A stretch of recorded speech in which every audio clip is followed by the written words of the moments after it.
Rain didn't fall so much as it occupied the air. It filled the rail district in thick, slanted sheets that turned every streetlight into a trembling halo and every puddle into a lie about depth.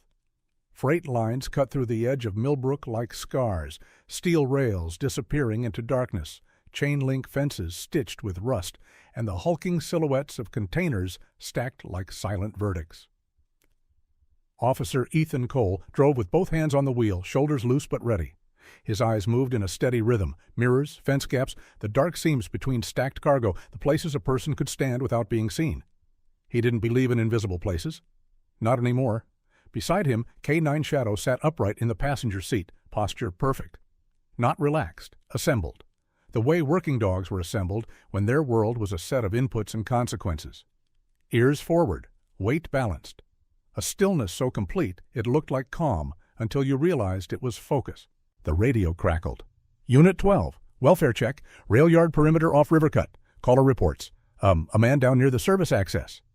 The dispatcher's tone did that thing dispatchers did when they didn't want to admit the call was strange.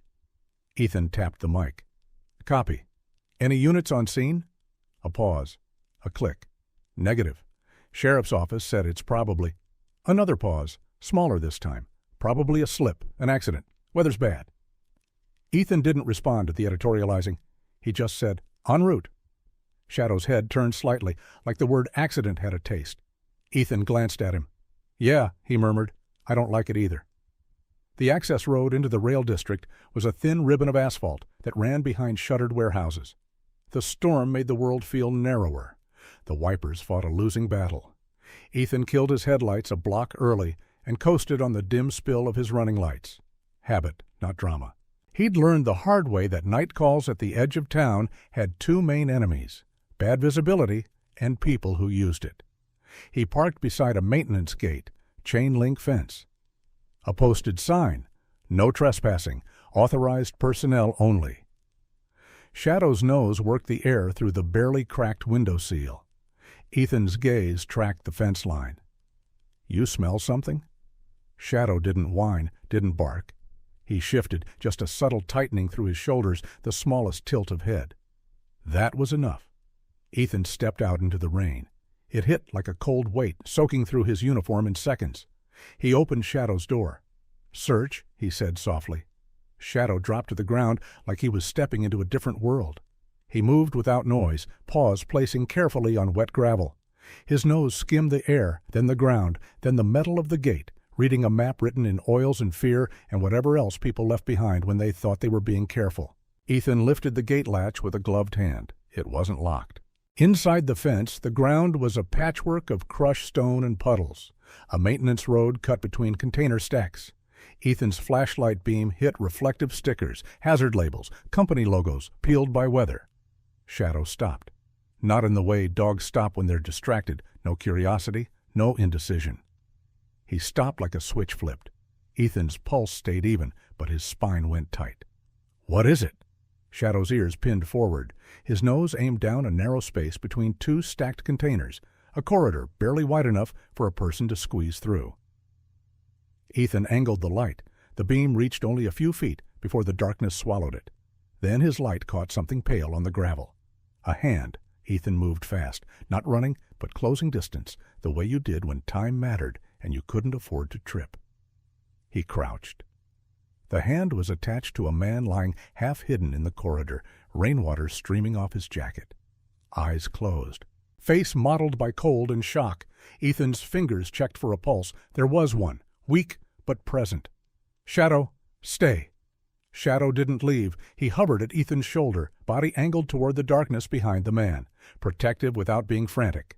Like he wasn't just watching the victim, like he was watching the space. Ethan keyed his radio.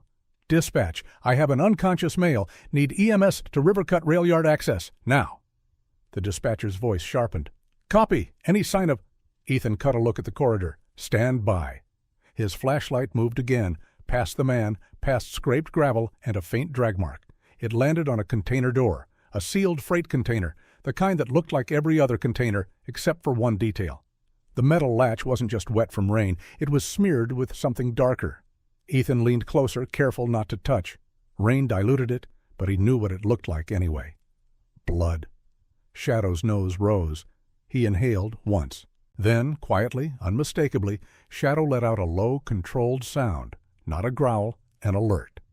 Ethan's voice stayed calm because panic didn't help anyone. "Dispatch, upgrade, possible assault. I need another unit." A pause.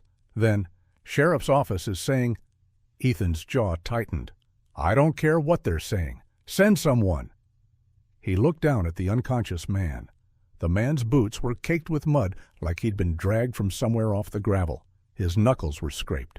There was a bruise blooming at the side of his neck, the kind you didn't get from slipping. Ethan's light found a small patch of orange spray paint on the container, an industrial marking, half scrubbed away like someone tried to remove it. He stood. The rain hammered his shoulders. Shadow's gaze remained locked on the container door. Ethan took a slow breath. In, out. Facts first. Then he did what he always did when the world tried to hand him a story before it handed him the truth. EMS arrived faster than Ethan expected, which would have been comforting if it hadn't felt like the town wanted this gone quickly. 2 paramedics in rain jackets stepped through the gate, hauling a stretcher. Their eyes flicked to Ethan, then to Shadow, then away, like looking at the wrong thing could get you in trouble. One of them knelt by the man.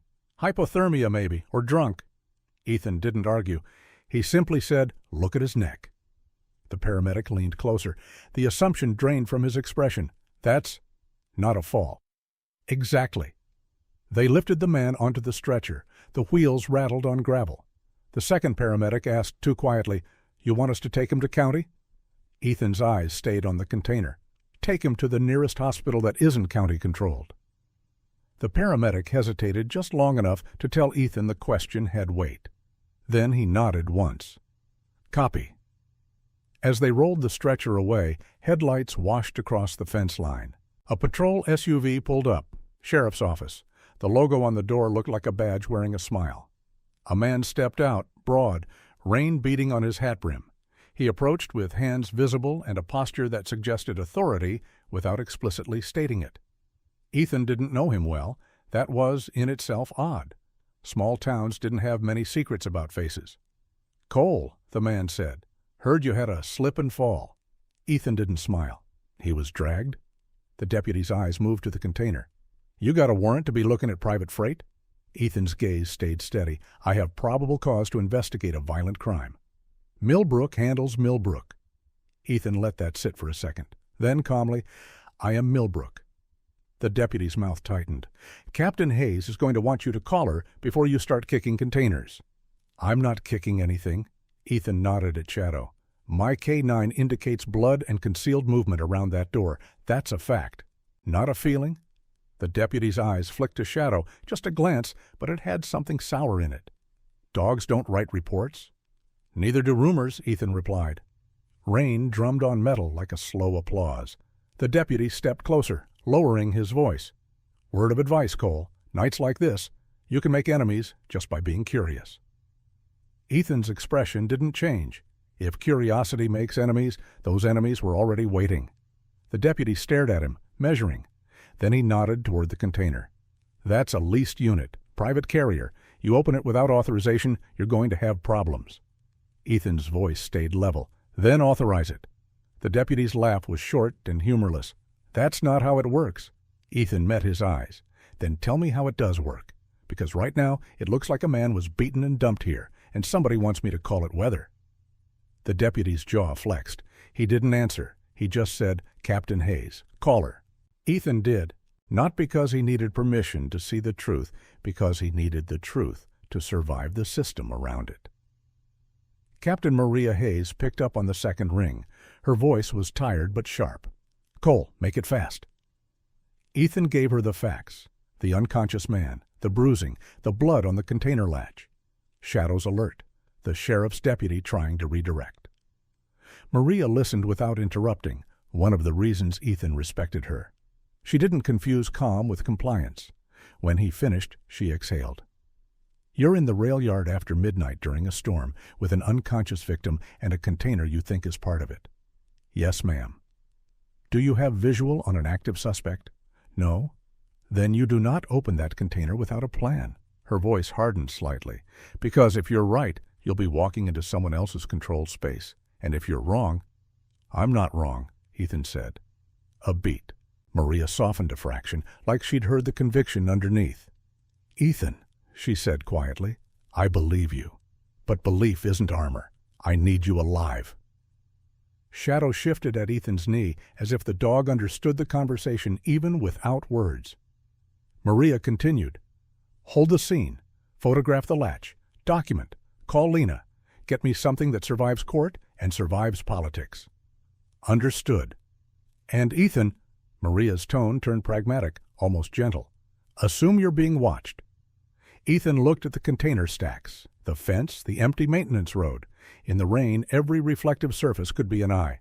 "Copy," he said. He ended the call. He took photos of the latch without touching it. He recorded the blood smear, the partial spray paint mark, the scuffing on the gravel. He noted the drag pattern and the direction it pointed. Then he walked Shadow along the corridor again. Shadow's alert wasn't random, it had direction. Shadow tracked the scent away from the victim and along the container line until he reached a drainage gap near the fence, an old service cut where storm water ran out toward the river. Shadow stopped and looked back at Ethan. It was a look Ethan had learned to respect. Not, "I found something." More like, "We're not supposed to know this exists." Ethan crouched and angled his light into the drainage gap. Something gleamed inside. A phone, not just dropped, placed, screen cracked, no case, and on the back, smeared in rain, a single fingerprint in blood.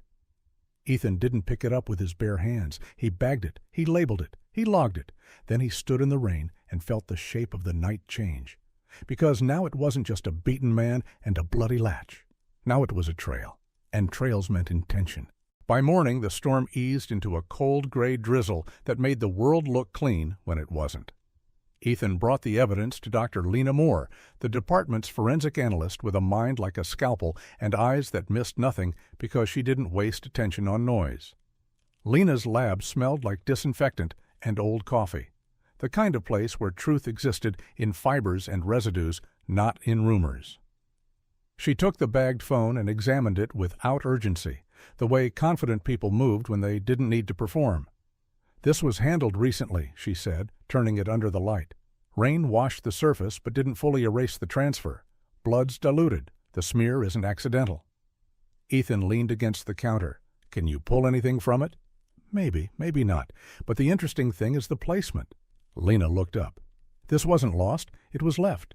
"For who?" Lena's gaze held Ethan's. "For someone to find, or for someone to be blamed." Ethan felt a tightness at the base of his skull, the familiar pressure of a case getting dangerous.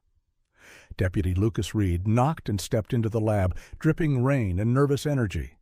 "Hey, Captain Hayes said you're building a file." He saw Lena's gloved hands, the phone, and immediately lowered his voice, like the walls might be listening. She also said, "To tell you, the sheriff's office is asking what you collected." Ethan didn't look surprised. He looked tired.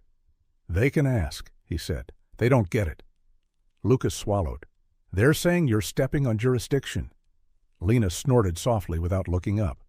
Jurisdiction is a word people use when they don't want to say control. Lucas blinked, then nodded like he'd just learned something he couldn't unlearn. Ethan said, "Any update on the victim?" Lucas hesitated. "He's conscious, won't talk, keeps asking if the sheriff knows he's awake." Ethan's jaw tightened.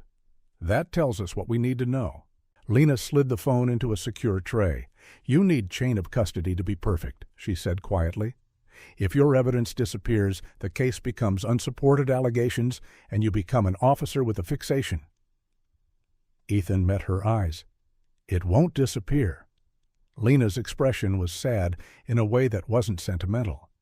"Ethan, in towns like this, things disappear because people do." Lucas shifted awkwardly. "Captain Hayes wants you in her office." Ethan nodded once. "Let's go." Captain Hayes' office was small, functional, and designed to look like order. Maria sat behind her desk with 2 files open. Her face was calm, but her eyes were sharp with concern. "Sit," she said. Ethan sat. Lucas hovered in the doorway until Maria flicked a look at him.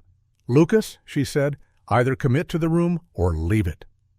Lucas straightened like a man taking a step into a bigger life. "I'm staying." Maria nodded once, approval without warmth. Then she looked at Ethan. "I got a call," she said. "Sheriff's office claims you're contaminating a private freight incident. They want you to hand over everything." Ethan kept his voice even. "No," Maria leaned forward. "I agree with you. But I need you to understand something. If this is what you think it is, you are not just investigating crime." Ethan's eyes narrowed. "I'm investigating people." Maria didn't deny it. "Which means they'll come at you sideways. They'll come at your credibility, your paperwork, your K-9 certification. They'll find every procedural pebble and call it a boulder." Ethan exhaled slowly. "So what do we do?" Maria tapped one of the files. "We do it clean. We do it slow enough to survive court, fast enough to survive the street. Lena is building your lab chain. Lucas is your second set of eyes. And you," she pointed at Ethan's chest, "not aggressive, just precise. Do nothing alone." Ethan glanced at Lucas. Lucas met his gaze, trying to look braver than he felt. Shadow, lying at Ethan's feet, lifted his head slightly as if to remind Ethan that alone wasn't a state he lived in anymore. Maria continued, "The victim, does he have a name?" Ethan shook his head. "No ID. Hospital's holding him as John Doe." Maria's lips pressed together. "Then we're missing the human anchor, and without it, the town will rewrite this as-drunk trespasser fell." Ethan's voice hardened. "We find the anchor." Maria nodded. "And Ethan, be ready for this to turn." Ethan didn't ask what she meant, because he already knew. By mid-afternoon, the rain had thinned into a cold, stubborn mist that clung to the streets like a warning. Millbrook looked ordinary again. Shops open, kids walking home, trucks rolling past the courthouse, like the town could pretend nothing dangerous had happened in the rail yard the night before. That was how Rot survived. It disguised itself as routine. Officer Ethan Cole stood outside the hospital's side entrance with Lucas Reed and Shadow. The main lobby was too public, too many eyes, too many chances for someone to notice who he was asking about and decide to make a call. Shadow's posture was calm, but Ethan could feel the dog's attention like pressure against his leg, quietly anchoring him, quietly telling him the world was still sharp. Lucas adjusted his collar like he was trying to appear older than he felt. "This feels shady." "It's cautious," Ethan said. "Right," Lucas replied. "Cautious, definitely not shady." Ethan gave him a quick look that wasn't a smile, but wasn't nothing either. "You can stop talking if it helps." Lucas exhaled. "Noted?" They entered through the staff corridor. The fluorescent lights made everything look too clean. A nurse at the desk glanced up, recognized Ethan, then her eyes darted quickly away, like she'd been taught that seeing him was dangerous. Ethan kept his voice professional. "We're here to speak with the John Doe brought in from Rivercut Rail Yard this morning." The nurse hesitated. "He's not available." Ethan's expression didn't change. "He's a victim of a violent assault." The nurse's gaze flicked to Shadow. The dog stared back, unblinking, not threatening, just present. Her voice dropped. He was moved. Ethan felt something tighten in his chest.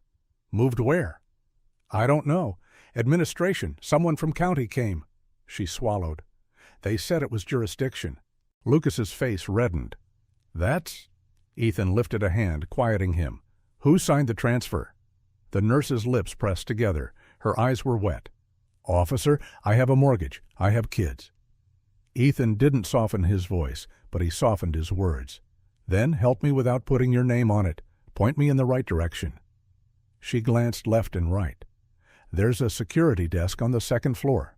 There are logbooks. If someone came to take him, there'll be a timestamp. If you look fast."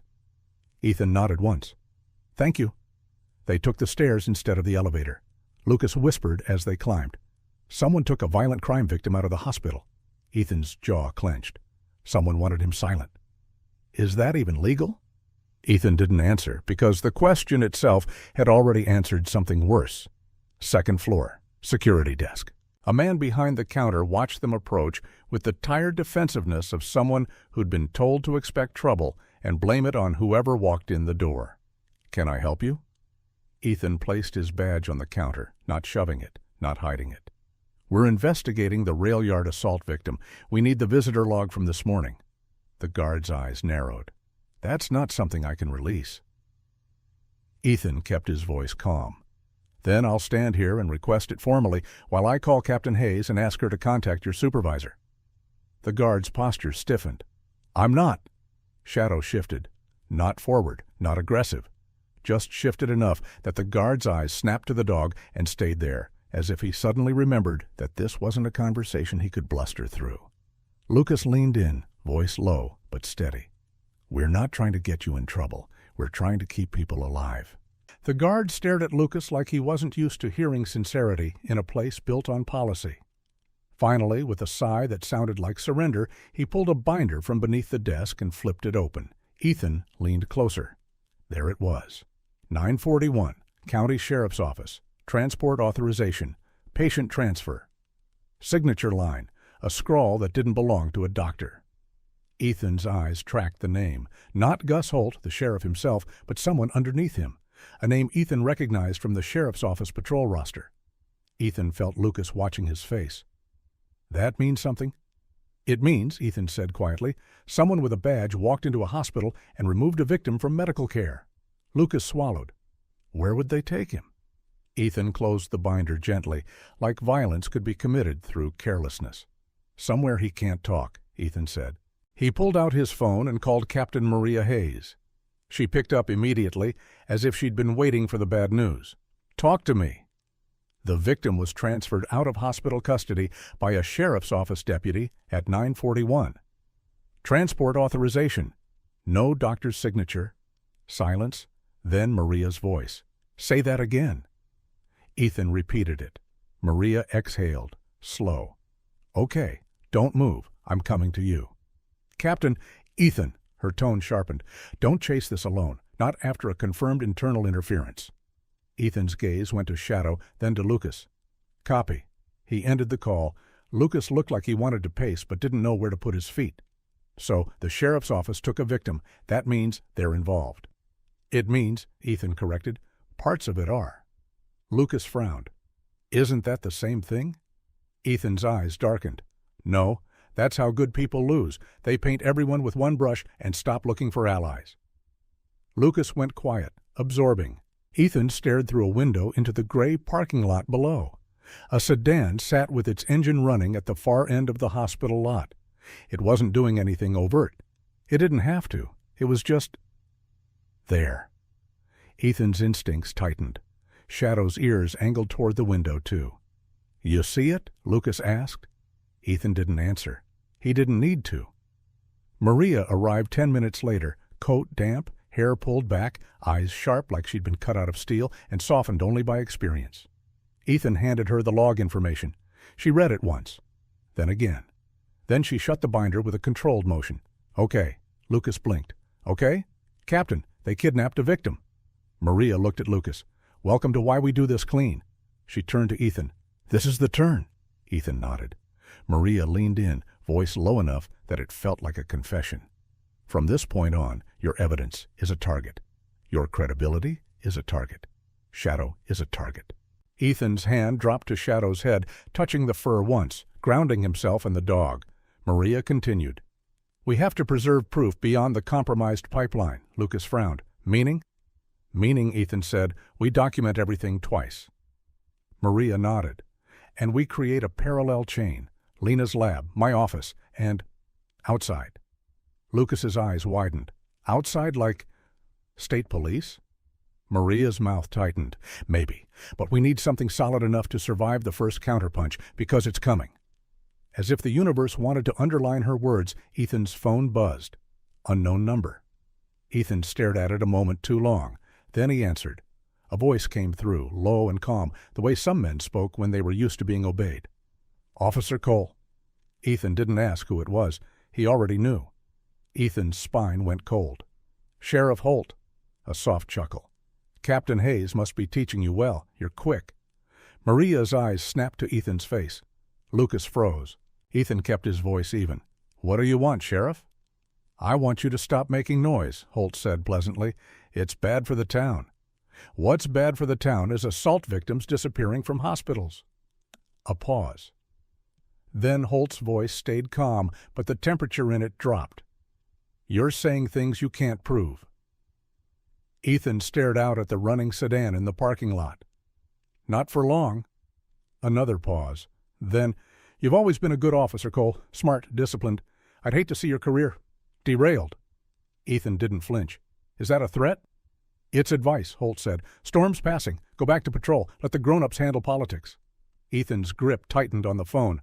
Politics didn't put blood on a container latch. Silence. Then Holt's voice turned quieter, more intimate. "How's your dog?" Lucas's face drained of color. Ethan felt something in his chest go hard, like a door slamming shut. "Don't say his name." Holt chuckled again. "Did I say a name? You're the one who's protective." Ethan's voice lowered. "You touch him, and I will bury you in paperwork and prison until your grandchildren feel it." Holt's calm didn't break. "You're emotional. That's not like you." Ethan's eyes stayed on the sedan. "I'm clear." Holt sighed, as if disappointed. "I'm offering you a chance, Cole. Walk away. You don't know the shape of what you're stepping into." "I know enough."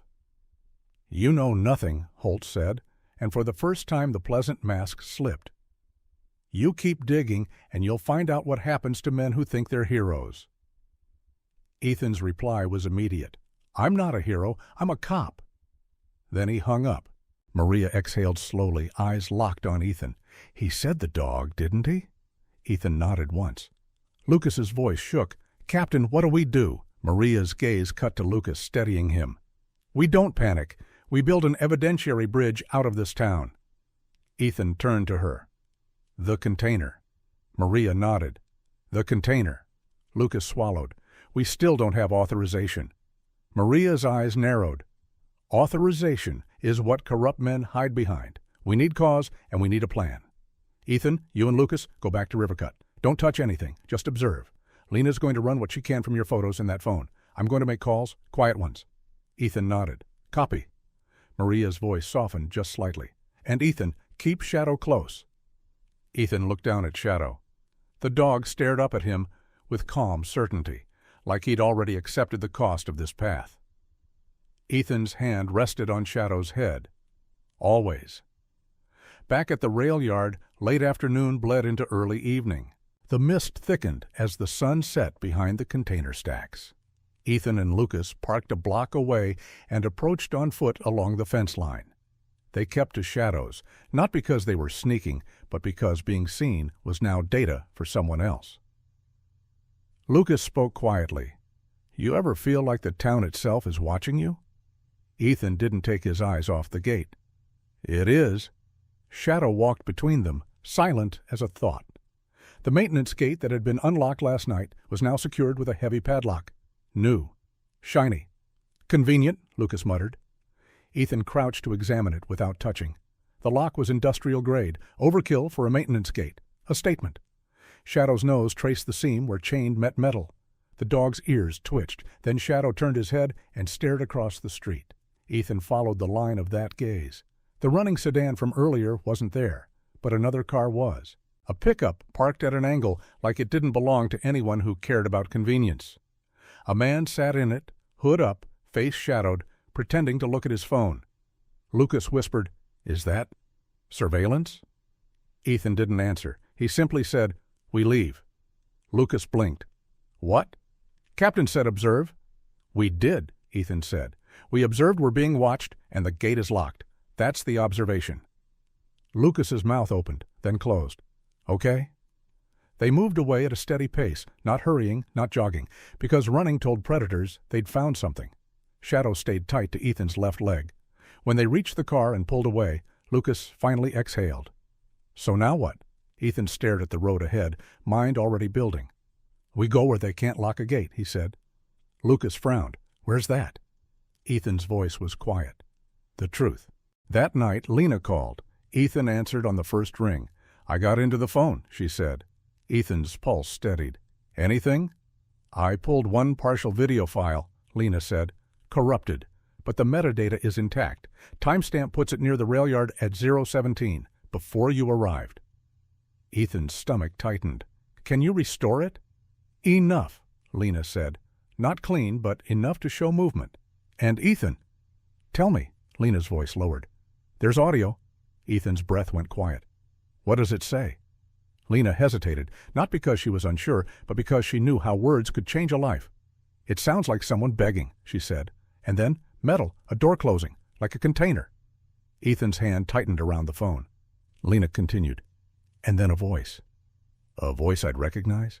I don't know, Lena said, but it's calm, confident, like someone used to being listened to. Ethan's eyes narrowed. Send it to Captain Hayes, he said. And keep a copy outside the system. I already did, Lena replied. 2 copies. Ethan exhaled, a small relief. Good. Ethan, Lena added, this isn't just corruption. This is logistics. Containers, rail, people moving.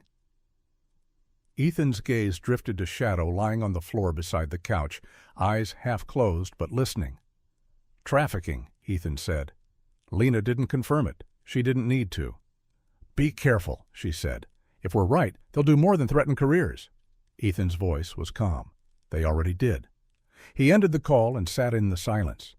The apartment above his rented garage was small. Bare furniture, clean lines, no personal clutter. A life built to be left behind quickly. Shadow lifted his head and looked at Ethan. You know, Ethan murmured, I used to think staying unattached kept you safe. Shadow blinked slowly. Ethan's mouth tightened. Turns out it just makes you easier to erase. Shadow rose and padded over, pressing his shoulder lightly against Ethan's shin. Warm, solid. Here. Ethan rested his hand on the dog's head. All right, he whispered.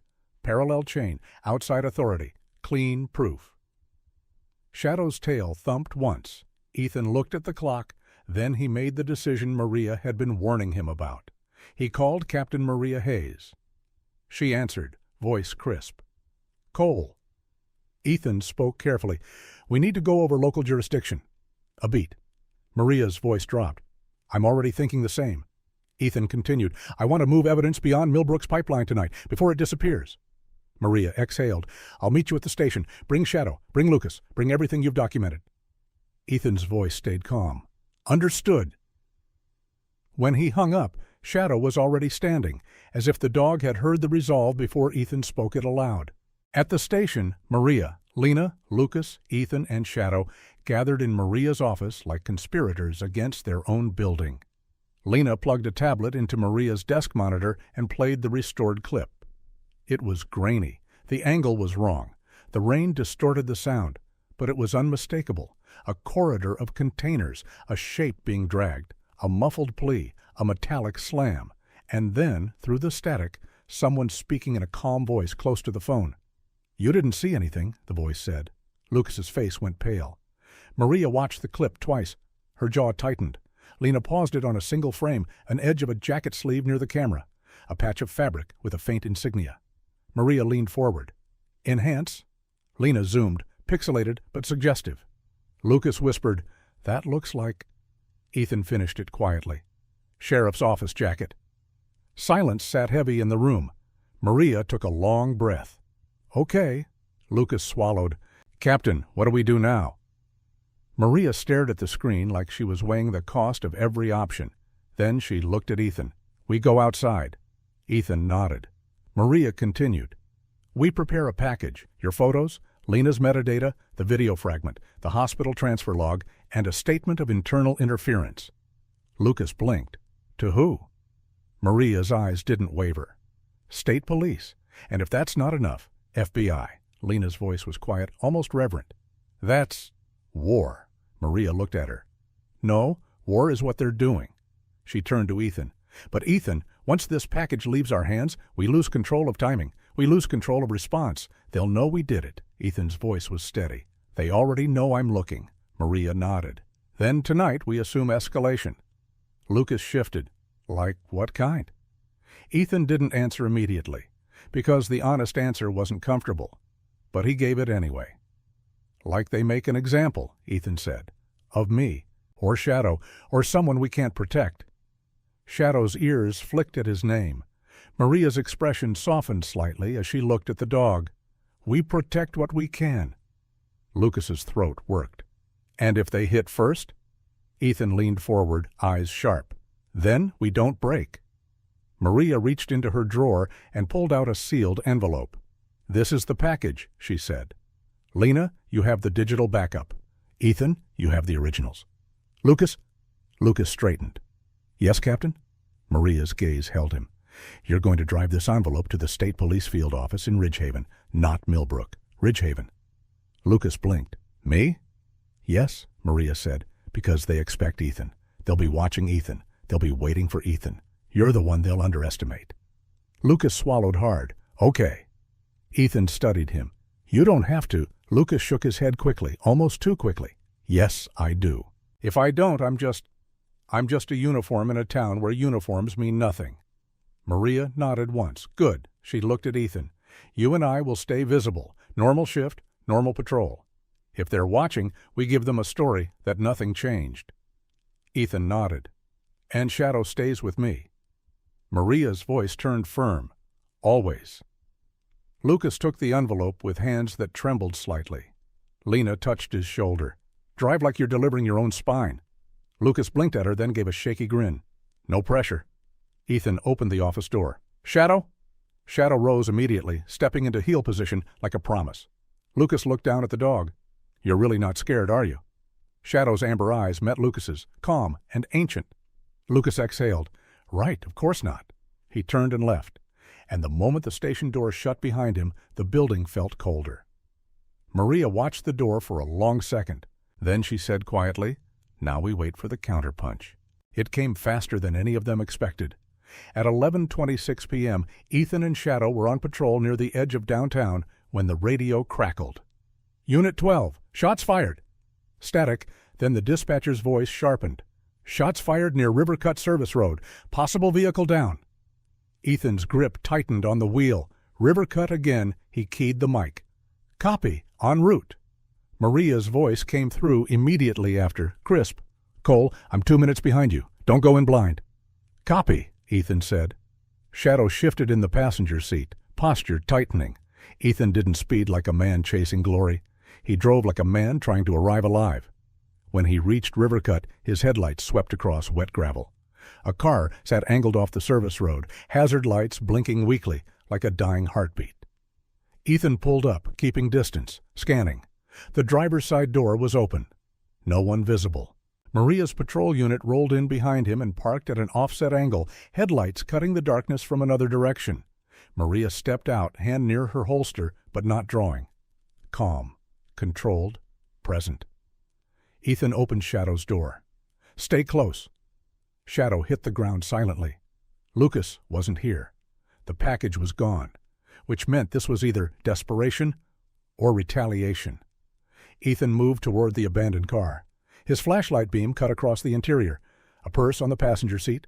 A phone lying on the floorboard. Keys still in the ignition. Maria's voice was low. This looks staged.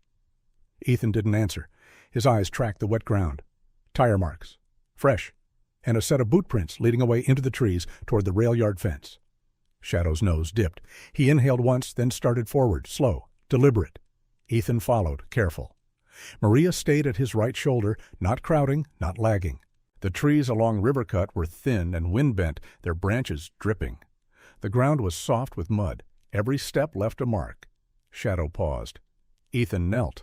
On the ground, half pressed into mud, was a badge, not Ethan's, not Maria's. Sheriff's office. Maria's face tightened. They want you to pick that up. Ethan didn't touch it. Photograph first. He did, then he bagged it with gloves. Shadow moved again, angling toward the fence line. Ethan's stomach tightened. This is leading us back to the containers, Maria's voice was quiet, which is exactly where they want us. Ethan looked down at Shadow. The dog's ears were forward, but his body wasn't frantic. Shadow wasn't being lured by noise, he was following scent. And scent didn't lie. They reached the fence. A section of chain link had been cut cleanly, almost professional. And beyond it, the rail yard waited, darker now, emptier, like it had been holding its breath. Shadow slipped through first. Ethan's flashlight beam caught something on the gravel, a smear, not blood. Oil, a line leading between containers. Maria exhaled. They're guiding you. Ethan's voice was calm, but it had steel in it now. Then we follow carefully. Shadow stopped at the mouth of the same corridor from the night before, the same container door, except now it was open, just a crack, enough for a hand to fit, enough for a scream to escape. Ethan's heart thudded once, hard. Maria whispered, "Ethan?" A sound came from inside the container, not a scream, a muffled sob. "Human." Ethan's body moved before thought could stop it, but not recklessly. He raised his flashlight and angled it into the gap. A face appeared in the darkness. A young man, bruised, eyes wide with terror. Ethan's breath went quiet. "John Doe!" The man's lips trembled. He whispered, barely audible. "They said if I talked, they'd—" A metallic click behind Ethan, the sound of a gun being cocked. Maria's voice snapped, cold. "Ethan, down!" Ethan pivoted, flashlight sweeping. A figure stood behind them between container stacks. Sheriff's office deputy, gun raised, and behind him, another figure, not in uniform.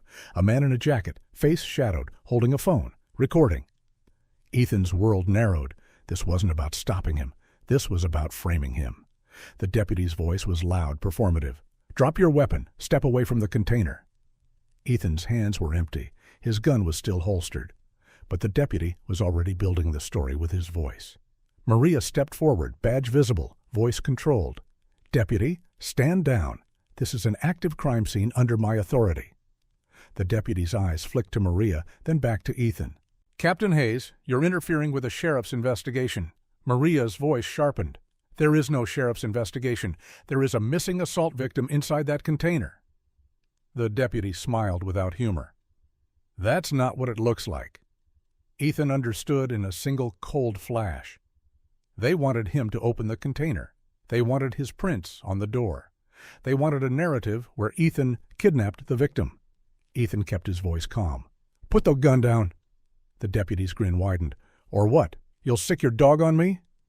Shadow stood at Ethan's knee, silent, watching the deputy's movements with the calm of a predator that didn't need to announce itself. The man recording shifted, trying to get a better angle. Maria spoke sharply. "Sir, stop recording and identify yourself." The recorder didn't respond. The deputy raised his weapon higher. "Cole, I said step away." Ethan's mind moved fast. Not panic, not fear, just math. If the deputy fired, the story would be Ethan drew first. If Shadow moved, the story would be Ethan used a K-9 to attack law enforcement. If Ethan complied, they'd separate him, seize evidence, and erase the victim again. Ethan's eyes cut to Maria. Maria's gaze met his, steady, clear. "Don't take the bait." Ethan made a decision. He spoke loud enough to be recorded. "I am not armed in my hands," Ethan said. "My weapon is holstered. I am ordering you to lower your firearm and allow medical aid to the victim inside this container." Maria added immediately, loud, "This is Captain Maria Hayes. I am witnessing an armed deputy obstructing aid to a victim." The deputy's smile faltered for the first time. A sound ripped through the air. Not a gunshot, a siren, close, too close to be coincidence. Headlights flooded the rail yard through the fence line. A vehicle barreled toward them, fast, reckless. Maria's eyes widened. "Ethan, move!" The deputy's head snapped toward the approaching lights. The man recording stepped back instinctively. And in that split second of chaos, Shadow moved. Not at the deputy. At Ethan.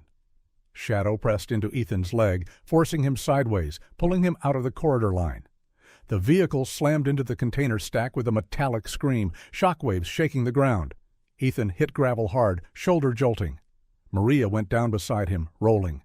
The deputy stumbled, gun arm flailing. The man recording fell backward, phone skittering across the gravel. The container door jerked open wider with the impact. Inside, the victim screamed. Ethan pushed up, rain and grit on his palms, brain already snapping back into control.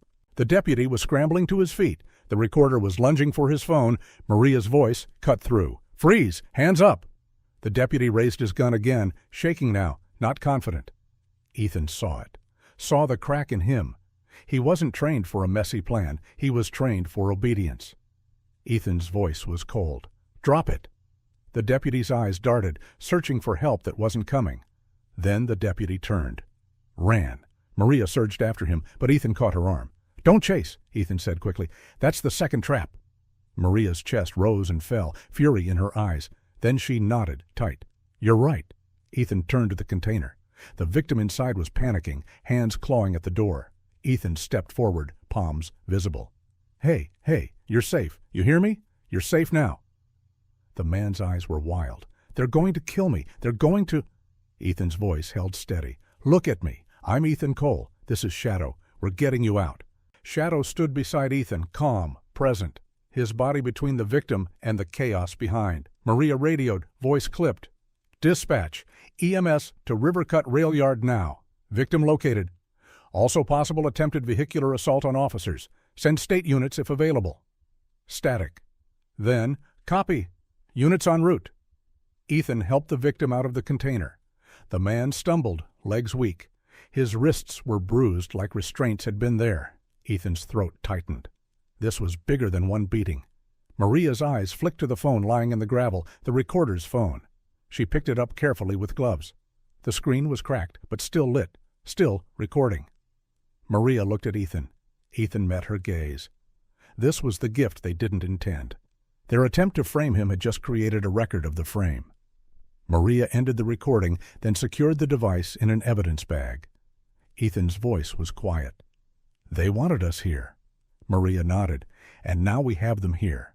Ethan looked at Shadow, who was already scanning the container stacks again, as if expecting the next move.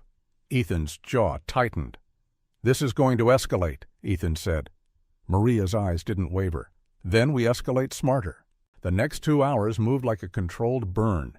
EMS arrived and transported the victim under Maria's direct supervision, not to county, not to any facility within the sheriff's reach. Maria personally called the receiving hospital and invoked her authority in a way Ethan hadn't seen her use before. Lucas was still on the road with the package. Maria called him once. "You safe?" Lucas's voice came through tight. "Yeah, I saw a sheriff's SUV tailing me for a while, but I took the back roads like you said." Maria exhaled. "Keep driving. Don't stop." Lucas swallowed audibly. "Captain, I'm not going to lie. I'm scared." Maria's voice softened, but her words stayed firm. "Good. Fear means you understand the stakes. Drive anyway." Ethan listened, then looked at Shadow. "You hear that?" he murmured. "Drive anyway." Shadow's ears flicked. Back at the station, Lena worked like a machine, extracting metadata from Maria's recovered phone, logging timestamps, cross-referencing with Ethan's photos, and building something that couldn't be rewritten as a misunderstanding. Ethan sat in Maria's office, not resting, not sleeping, just watching the door like he could will threats away through attention. Maria paced once, then stopped and leaned on her desk. "This is the rail yard again," she said. "This is logistics, movement, people hiding behind authority." Ethan nodded. "And they're sloppy when pressured." Maria's gaze sharpened. "We pressure them again, but controlled." Lena looked up from her laptop. "We have enough to justify state intervention." Maria nodded. "Lucas is delivering the package, but I want a second vector." Ethan frowned. "What?" Maria's eyes locked on Ethan. "We need to secure the container itself before they move it." Ethan's stomach tightened. "It's private freight." Maria's voice went cold.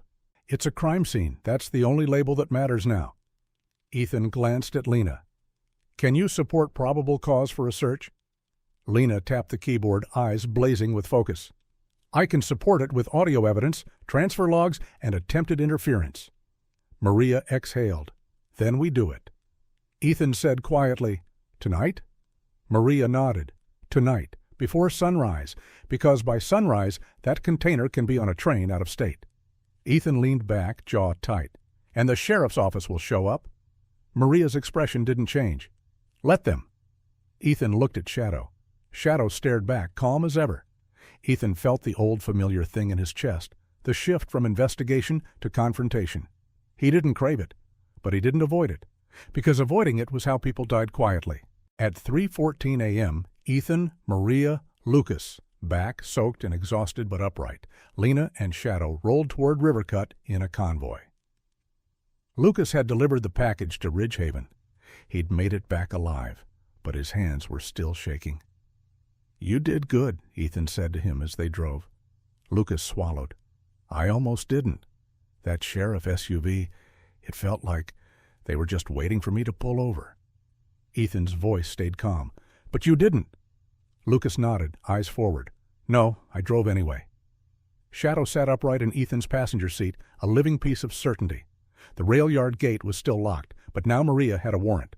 Not from Millbrook's courthouse, from a judge 2 counties over, one Maria trusted and the sheriff didn't own. Maria held up the paper like a shield made of law. "Open it," she told Ethan. Ethan cut the lock with bolt cutters, documenting everything. Photographs, timestamps, voice narration into a body cam, no room for a story other than the truth. They moved through container rows with weapons holstered but ready, flashlights cutting darkness into narrow corridors. Shadow's nose worked reading the night. Lena stayed back with Lucas, not because she was cowardly, but because her value was the integrity of what they collected. Maria and Ethan approached the container, the same one, the latch still stained, though rain had washed most of it away. Ethan spoke into his body cam.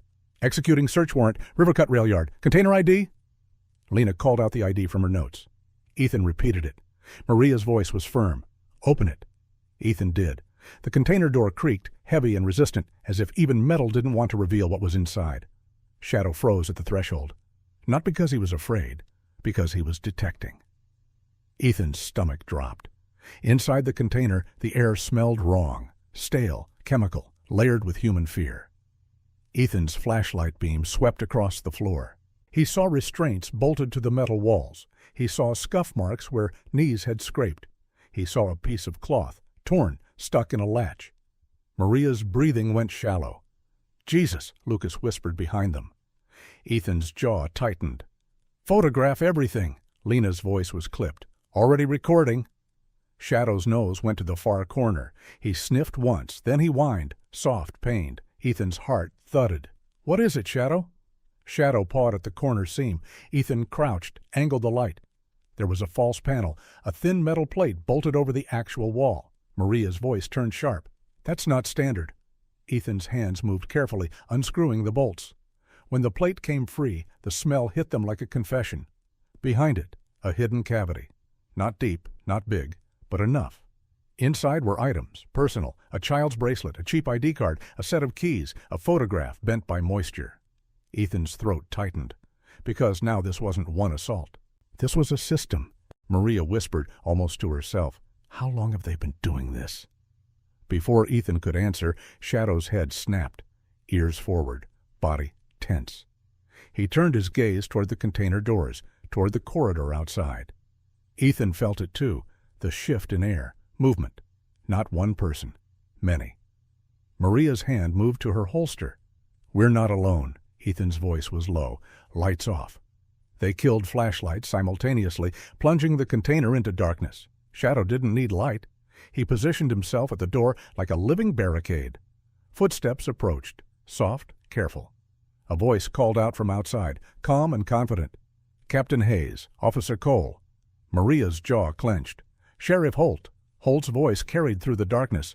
"You really should have stayed in your lane." Maria stepped forward to the container threshold, staying in shadow, her voice cold. "We have a warrant. You're obstructing."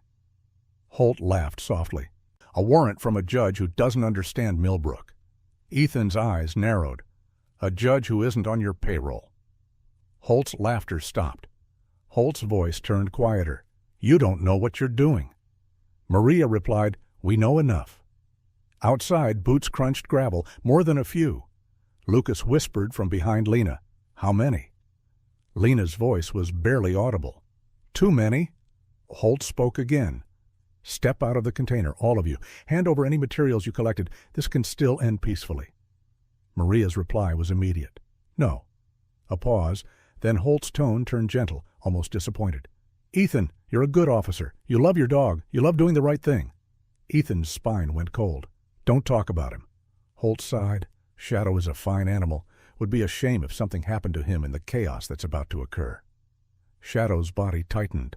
Ethan's hand dropped to Shadow's collar, not to restrain him, but to anchor him. Maria's voice sharpened. "Sheriff, back away. State police have been notified." Holt chuckled. "State police are an hour away. Even if they come, even if they take my badge. You think that ends this?" Ethan's voice was calm. "It ends you." Holt's voice went cold. "Then I guess we do this the hard way." A sound, a metallic click, then another. Weapons. Ethan felt the moment stretch thin. This was it.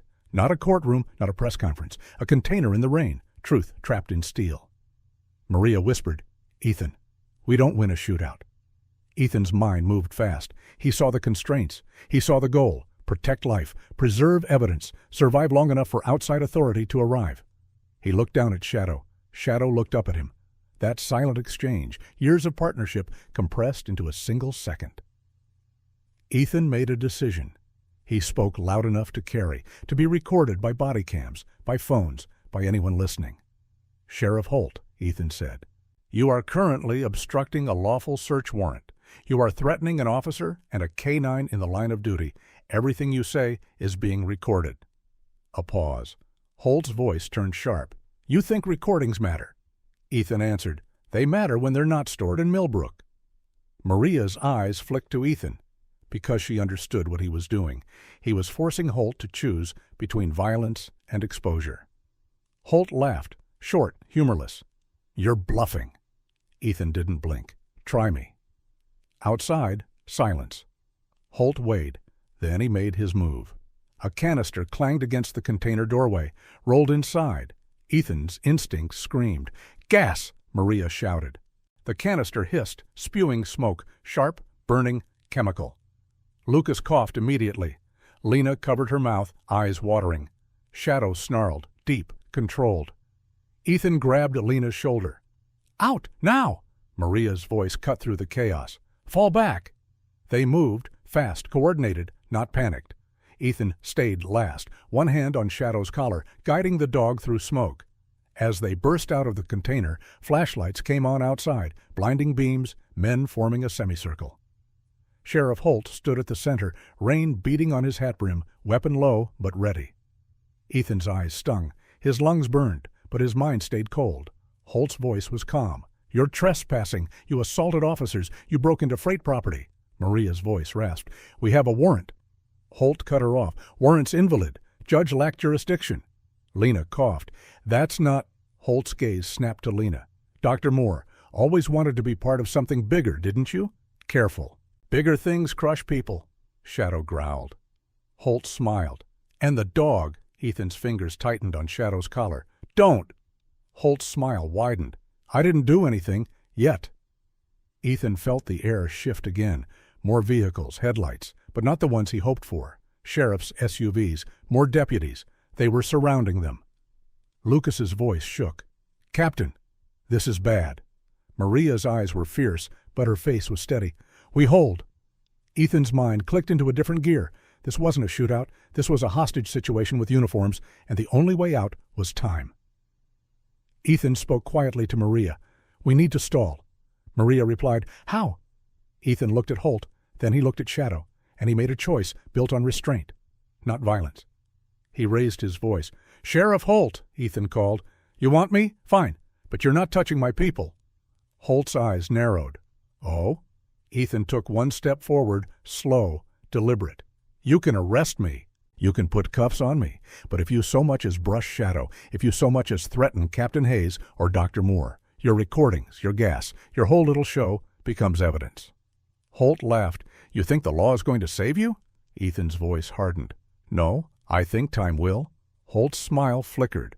Because Holt knew something Ethan did too. State police would come, eventually. And if Holt was caught on scene obstructing a warrant with force, he couldn't spin that into misunderstanding. Maria's voice rose beside Ethan, strong despite the gas sting. "Sheriff, step back.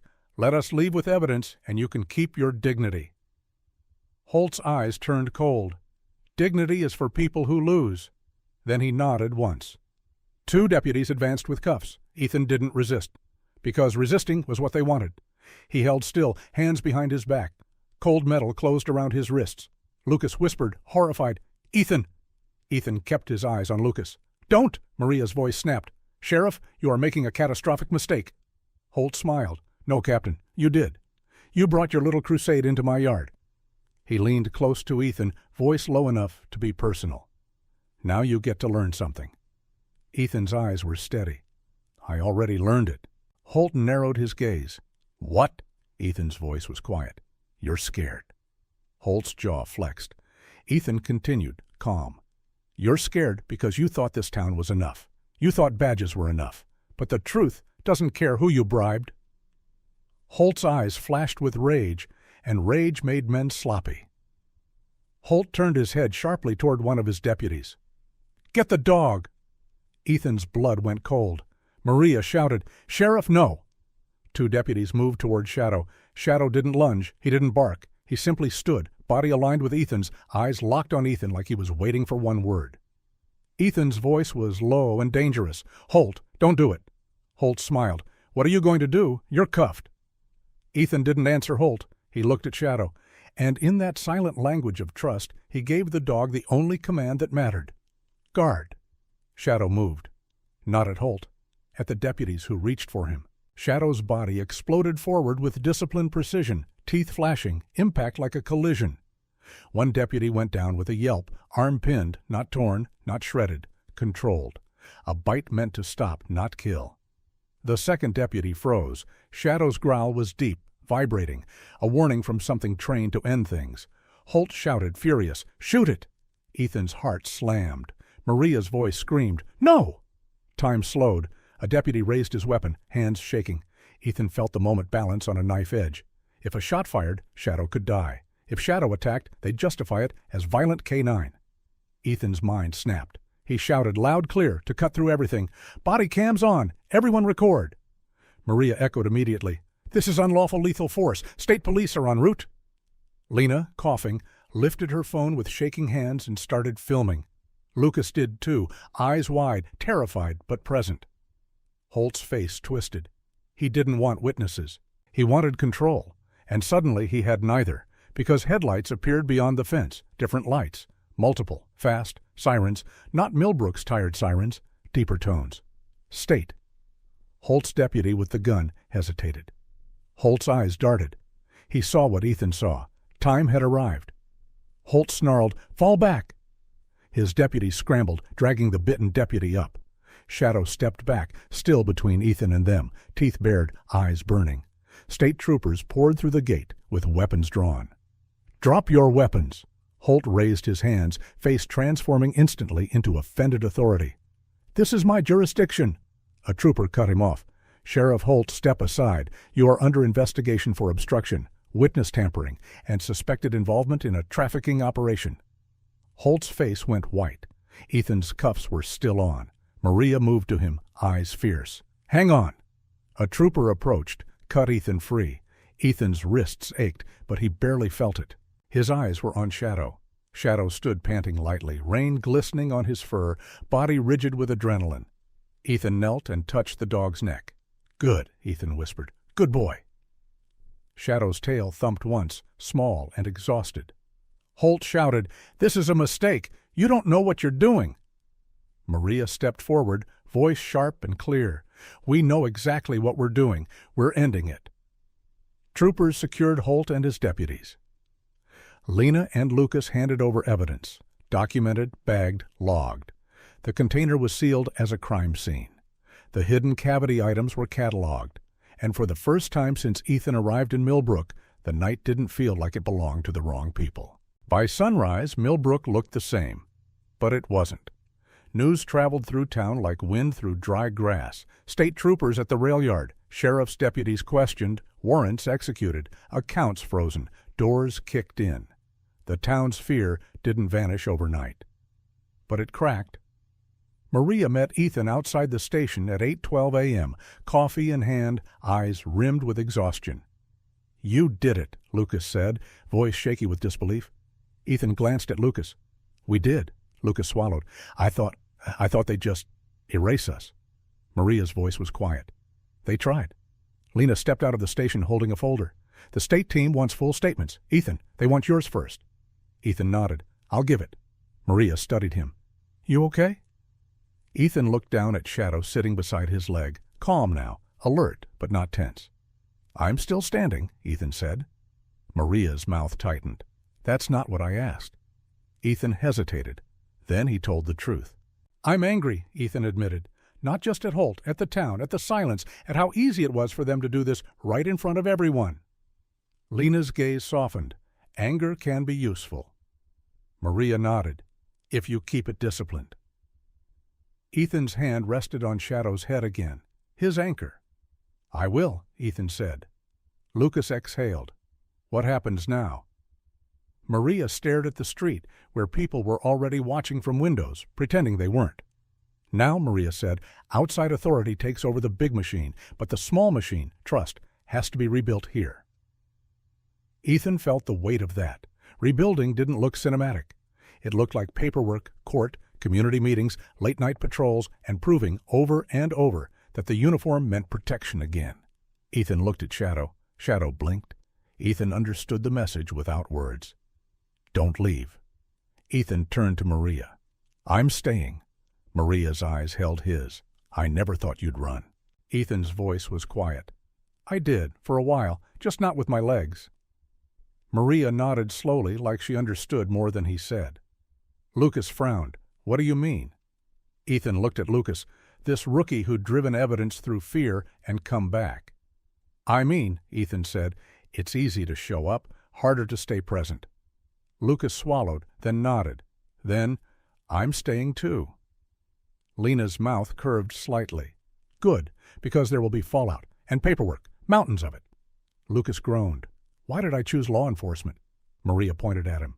"Because you did the right thing when it was terrifying." Lucas looked down, then up again. "Yeah, I guess I did."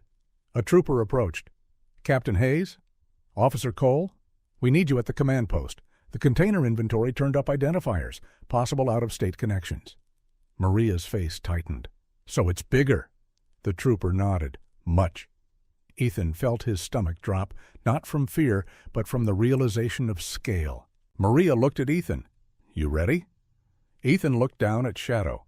Shadow rose smoothly, stepping into heel. Ethan's voice was steady. "Yeah?" They walked toward the command post together, Ethan, Maria, Lena, Lucas, and Shadow. Not as lone heroes, as a team. And that, Ethan realized, was the only way a town like Millbrook ever truly changed.